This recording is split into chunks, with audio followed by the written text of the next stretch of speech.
This video series is brought to you by StarCityGames.com. Visit us for all your Magic the Gathering needs.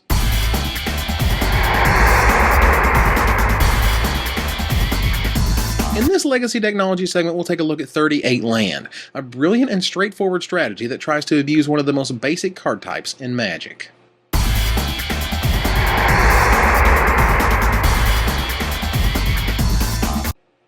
Here's an example of 38 Land as piloted to second place at the Star City Games Legacy Open in Dallas-Fort Worth recently.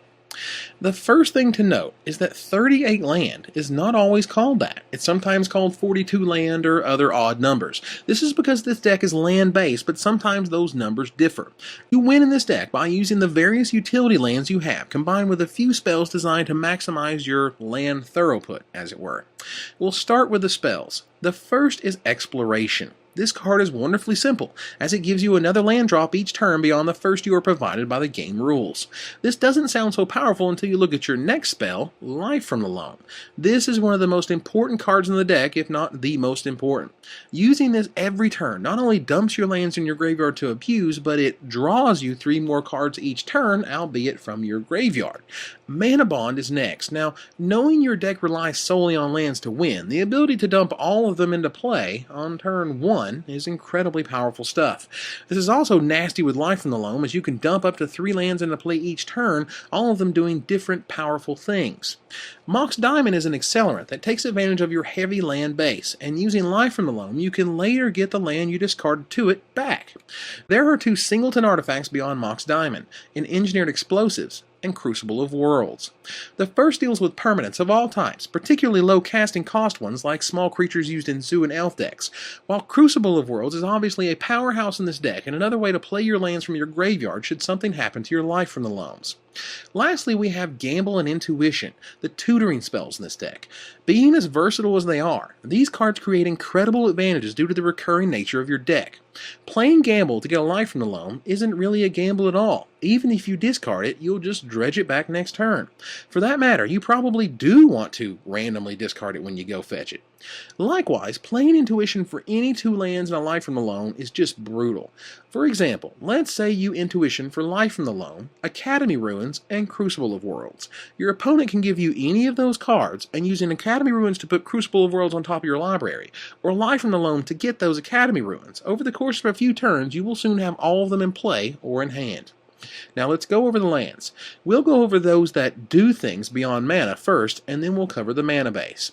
To save some time, imagine me discussing how you can recur all of these lands with Life from the Loam or Crucible of Worlds over and over when using their abilities. Barbarian Ring can begin to slowly kill your opponent or their creatures. Glacial Chasm can be used as a way to stay alive against huge overpowering forces, and then recurred instead of racking up cumulative life upkeep payments. A playset of Maze of Ith give you enough time against aggro decks to begin the Life from the Loam shenanigans. Mishra's Factory is a 2/2 monster that uses additional copies to become 3/3s or 4/4s or even other 2/2s to get around imposing blockers. Nantuko Monastery is a 4/4 first striker for a mere 2 mana, and few decks can stop its endless onslaught. Nomad Stadium is much like Barbarian Ring, but in the opposite way. Instead of killing things, it is keeping you alive. Very powerful when trying to get a Glacial Chasm lock going. A playset of Rashidon Port keeps their mana locked down, as do the playsets of Wastelands. Recurring Wastelands with Crucible of Worlds or Life from the Loam until your opponent has either no mana or not enough mana to play spells is an often used method to assure victory. Next we see Treetop Village, another monster used to plow down opponents. Tabernacle at Pendrell Vale is a powerful and sometimes crushing blow when played early against an aggressive opponent. Since your creatures are all activated lands, you'll never know the pain of having to pay a colorless per creature to keep them alive. Lastly, Academy Ruins returns your 2 important artifacts, Engineered Explosives and most importantly Crucible of Worlds, to the top of your deck. For the rest of the green-red-blue mana base, we have the following.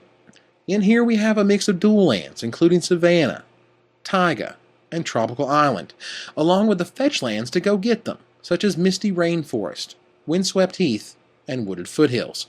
Lastly, Tranquil Thicket is a good way to cycle through your deck, and works wonders with the dredging of Life from the Loam. Here's the Signboard used in this deck. Zuran Orb is often used against aggressive decks that only give you a few crucial turns to gain life or you'll lose. It also works well against Price of Progress, something of a thorn in this deck's side. Leyline of the Void quickly and freely deals with the Dredge matchup. Seismic Assault is a long game card that allows you to kill your opponent or their creatures 2 damage at a time, 6 damage at a time when used in conjunction with Life from the Loam. Crows and Grip attacks the powerful Enchantress and or countertop decks. Mindbreak Trap is there for combo decks that play many spells in one turn such as Storm Combo or Elves. Ray of Revelation is still there for the countertop and the Enchantress decks but can also save you when your opponent plops down Blood Moon. And Firebolt can kill its creature counterpart, Magus of the Moon. I hope this overview has given you a little insight on how 38 land works. Be sure to check out StarCityGames.com for all your Magic the Gathering needs.